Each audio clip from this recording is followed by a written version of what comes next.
আপনারা যেখান থেকে দেশ রূপান্তরের সঙ্গে যুক্ত রয়েছেন সবাইকে স্বাগত। আমরা আপনাদেরকে জানিয়ে রাখতে চাই, ভূমিকম্পের আঘাতে ঢাকা বিশ্ববিদ্যালয়ের বিভিন্ন হলের ফাটল দেখা দিয়েছে, যার কারণে 15 দিনের জন্য ঢাকা বিশ্ববিদ্যালয়ের সকল শিক্ষার্থীদেরকে হল ছাড়ার নির্দেশ দিয়েছেন ঢাকা বিশ্ববিদ্যালয়ের কর্তৃপক্ষ এবং 2 দিনের আলটিমেটাম দিয়েছেন।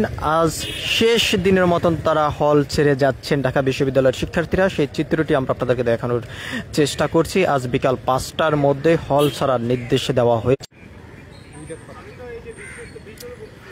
আমরা আপনাদেরকে দেখানোর চেষ্টা করছি সরাসরি বিজয় 71 হলের সামনের থেকে যুক্ত হয়ে বিভিন্ন শিক্ষার্থীরা হল ছাড়ছেন দীর্ঘ 2 দিন পর্যন্ত। আজ শেষবারের মতন বিকাল 5টার মধ্যে হল ছাড়তে হবে এমন নির্দেশ দিয়েছেন ঢাকা বিশ্ববিদ্যালয়ের কর্তৃপক্ষ। আমরা আপনাদেরকে দেখানোর চেষ্টা করছি বিজয় 71 হলের সামনের থেকে সরাসরি যুক্ত হয়ে বিভিন্ন হলে আমরা গিয়ে যেমনটা দেখেছি, সকল শিক্ষার্থী হল ছেড়ে তাদের নিজ নিজ বাড়িতে তারা চলে যাচ্ছেন।